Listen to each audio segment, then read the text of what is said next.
So now that we know a bit more about the serialized cards that are going to be in the Brothers War, let's go ahead and talk about the other cool goodies that are going to be coming in the set and how you can get a few of them.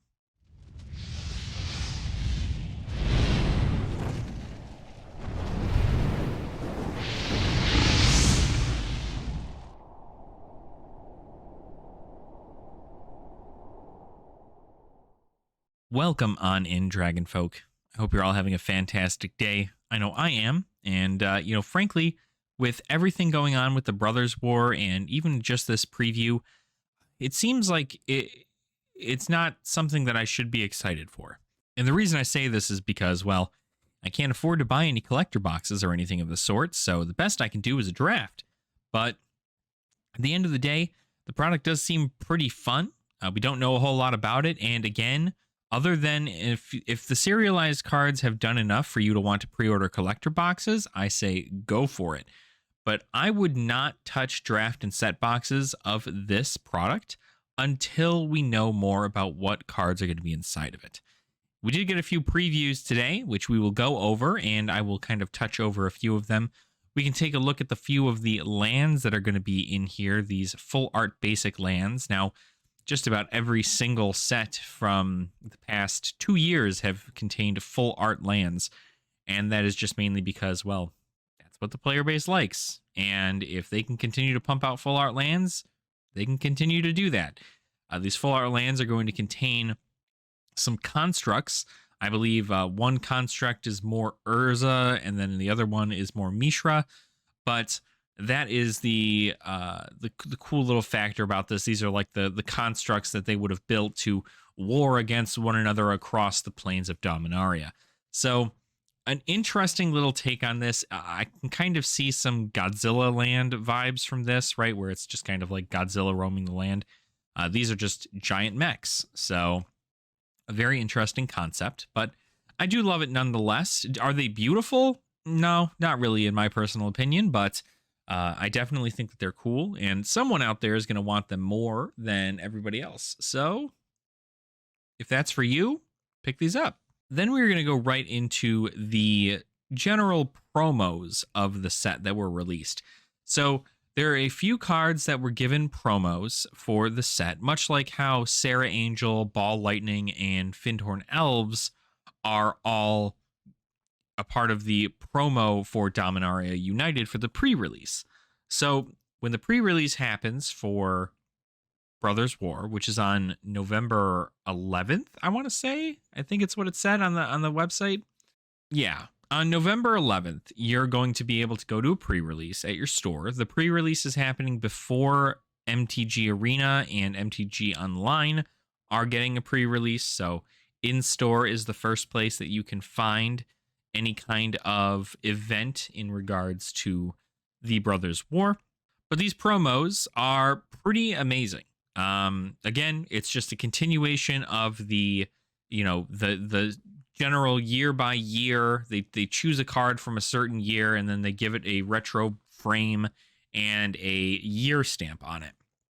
So for these ones, we have Wall of Roots, Wood Elves, Windfall, and the different language one is the Loyal Retainers, and that one is in simplified Chinese. So these are 4 promos that you're going to be able to get at a pre-release for the set. These promos are going to be just as widely available as the other ones were. I swore those promos were going to go for a lot when I first got them. I bought 3 pre-release kits and got 1 different card with each pre-release kit. So if they're doing it the same way as they did last time, you'll buy a pre-release kit and you get to choose one of these 4 cards, and that will be how you choose your promo for the pre-release. Now, of course, me being a collector, I do want all of them, but after looking at the prices of these cards from the Dominaria United pre-release, I think I could just pick up some singles. They seem to be going for a few bucks and not being too terrible. So maybe I'll just wait and see. Worst case scenario, if they go up on the market and they're like $40 a piece for some reason, I can always go ahead and just buy a pre-release kit, buy 4 pre-release kits if I really want to, and I can go ahead and get myself some new cards from the Brothers War, I'll be able to have some pre-release kits to play sealed with my girlfriend at home, and I get the promos out of it, which is great. On top of the pre-release, they are also allowing for all of the different kinds of product for the Brothers War to be sold at the same time as pre-release now. Before, it was very limited to what you could buy. A lot of stores, I think it was just set up to be set boxes. Set boxes were the only product you could buy from a LGS during pre-release, and you had to wait until the actual full release to buy something like a collector's box or a draft box or something of the sort. But now it looks like Wizards is doing everything in its power, or at least its distributors are doing everything in its power to get this product to LGSs around the world so it can be sold at pre-release, as opposed to waiting an additional week or so after pre-release to sell it. And with that, that means that you can buy a box. And of course, as per usual, there is a buy a box promo. And that buy a box promo is a Mishra's Foundry, a new card that is found in the Brothers War set. It is a land, and it is, again, much like Mishra's Factory, it is a creature land. It essentially turns your land into an artifact creature. So that's going to be a nice one to look into. I'm not like super hyped about it. I'm not like, oh my God, this is going to be like the best land ever. And obviously they made it kind of meh considering it's a buy a box promo. You know, it's not anything that's going to be like, well, you know, you need this in your deck or something like this. This is going to be like a, you know, a little add-on here and there, I'm sure, for artifact decks. And with being able to buy every single kind of product at pre-release, you can also buy bundles too.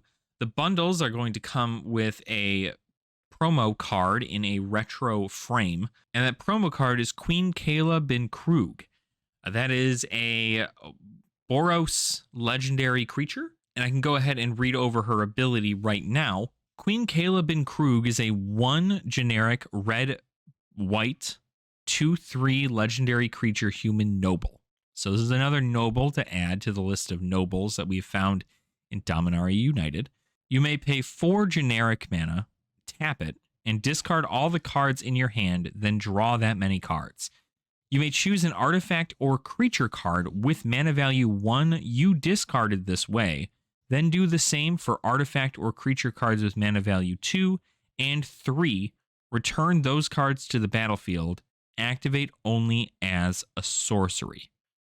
So this essentially allows you to get a bunch of your low-cost creatures onto the board. And the fact that she is in Boros colors, very interesting. I expect Boros aggro to be plummeting. Boros aggro is going to be absolutely disgusting with this kind of deck. Hell, even Naya right now is doing so great. This is going to push things forward in regards to small aggro stuff. I don't think Mono Black's going to be able to keep up with it. I don't think most things. Obviously, she's a legendary creature, so you can only have one of her on the board.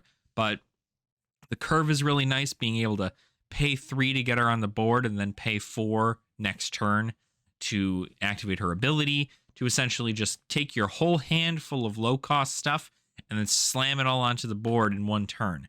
So it's going to be an interesting kind of concept. I'm curious to see how that's going to work out, but we will see.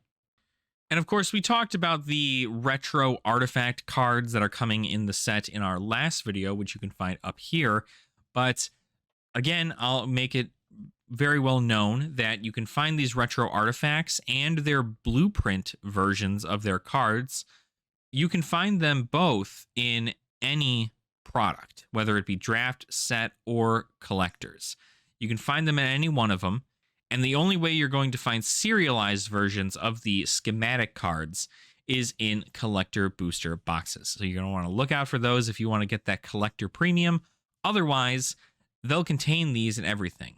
These are actually limited legal. They're not standard legal because it looks like all of the cards that are going to be the artifacts that are going to be reprinted in this almost mystical archive-esque kind of slot are all not legal in standard. These are all a different kind of set. You can equate it much to the mystical archives from Strixhaven School of Mages. So think of it a lot like that, where you're going to find just about one in every pack or something, but they are limited legal. which means that if you're playing draft or you're playing sealed and you happen to pull any of these cards, you can use them. You just can't use them in standard tournaments at the time. So that is going to be the case with those. Down to just a couple more things here. We're going to go ahead and talk about the ultimate douchebag of the set, who I'm wondering whether or not they're going to be retconned to be a good guy, because now we're going back in time to kind of get a more modern feel onto the Brothers' War and kind of get more detail into how best fighting the Phyrexians, yada yada. But what we know is that Urza is very prevalent. Urza and Mishra both are very prevalent, and they're going to be the centerpiece of the next two topics that I talk about. But they did unleash a new card called Urza Lord Protector, who is in Azorius. Of course, things you do with him, such as casting instants and sorceries and artifacts and stuff, is going to make it a lot better.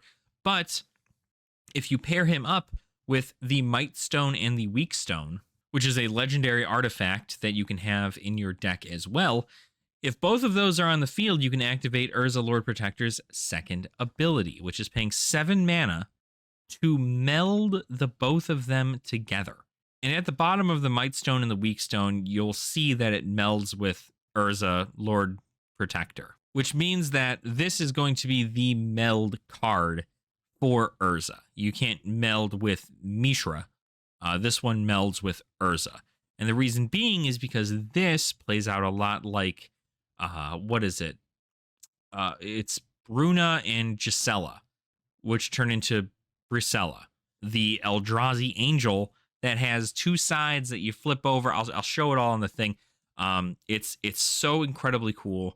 I love the concept of getting like really big cards.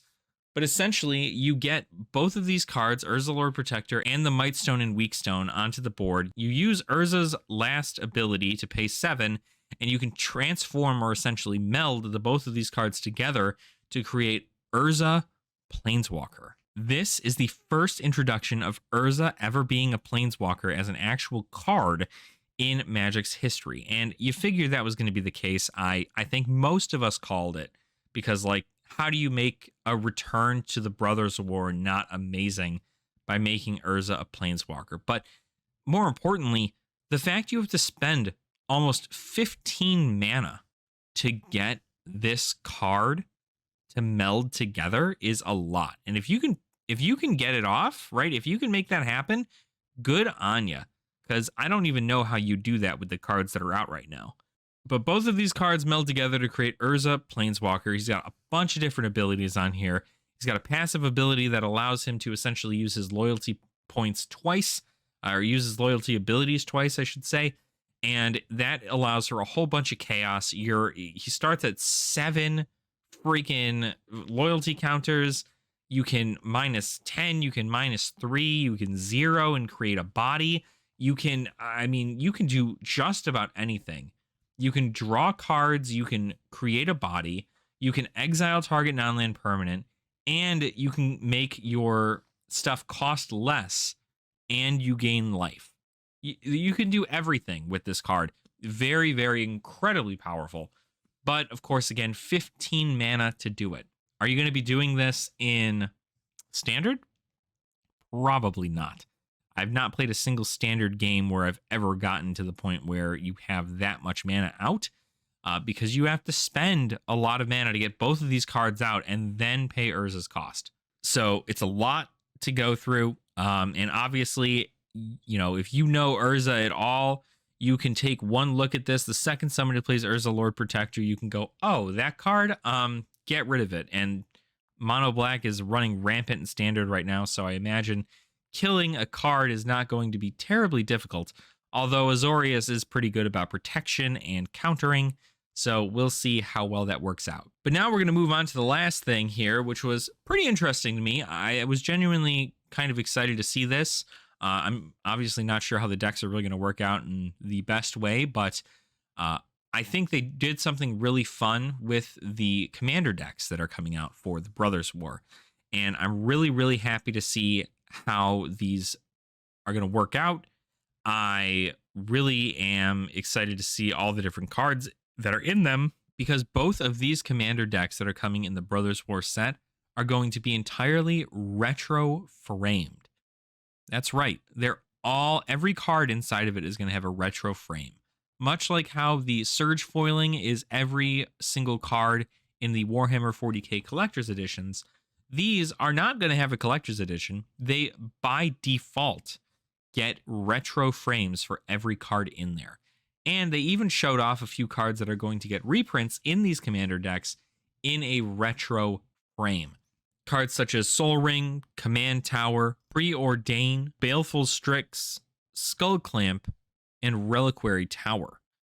All of these are going to get reprints in these decks, and it's going to be very, very cool to see them all in their older border. I'm not sure it's going to hold that much of a premium, considering it is going to be a mass-produced product, as these commander decks usually are, but it may hold sealed value in the future, just simply because they are probably one of the only ways you're going to be able to get some of these cards in those frames. So we're going to keep an eye on that, right? We're going to see exactly how well those go over in the market. But of course, we wouldn't have the two decks without one being Urza and the other one being Mishra. Now, these aren't the same Urza and Mishra that are going to be in the Brothers War set. This is a different Urza and Mishra who do different things. But mainly, they're both focused on artifacts. The only difference is that Urza is based around white, blue, black, and Mishra is based around blue, black, red, right? So those are the only differences to their actual types, but most of them, I'd imagine both of them, are going to highly focus around artifact creation. Mishra gets to turn his artifacts, his actual like non-creature artifacts, into artifact creatures, whereas Urza gets to create token constructs at the beginning of his end step, and all of his constructs have menace. So it's a very interesting concept. It seems like they're both going to be very aggro heavy, if not like go wide, get a lot of artifacts and different artifact creatures on the board. But I'm curious to see what is going to be the case with these. So that is pretty much everything to do with the Brothers War as of right now. Obviously, spoiler season doesn't start for a long while now. I believe October 4th, during the Magic 30th announcement, we're going to see a little bit more about the Brothers War, but most of our information is going to be happening during Magic's 30th event, where we are going to be on October 27th, I believe, getting previews for the Brothers War. And therefore, the preview season will start at the end of October, and we'll get more information in regards to the cards. And then, of course, again, November 11th is going to be the pre-release date. So hopefully we get some pretty nice stuff from this, but it looks like they're staying true. They said something about it pretty much, if any character has ever been mentioned in the Brothers War, that they're in this set as some kind of card. We have Teferi art that was shown off, which just, lets me assume that there is a card in there. But whether or not that's Teferi as a planeswalker or Teferi as just another one or just another regular dude, I can't be too sure. But we'll obviously check on it as we go. But let me know in the comments down below what you guys think. What are you guys most excited for? Are you excited for the blueprint arts? Are you excited for the buy box promos? Are you excited to see an Urza Planeswalker finally? Let me know. I'd be more than happy to hear from you. And while you're down there leaving that comment, make sure to like the video, subscribe to the channel as well if you have not already. We are running a little giveaway on the channel here. If you go ahead and follow that link at the top right of the screen, that will lead you to our 500 subscriber giveaway. When we hit 500 subscribers, I'm going to be giving away a Verdant Catacombs from Zendikar Rising Expeditions. Not foil, but it is a Verdant Catacomb expedition nonetheless. So if you'd like to get in on that, go to that video, check it out, and follow the instructions. You'll enter yourself in to win a Verdant Catacombs for free $99. So I don't know what better way to get a Verdant Catacombs is. Anyway, thank you all so much for being here. I do really appreciate your support, and I will see you all very soon. Nerd out.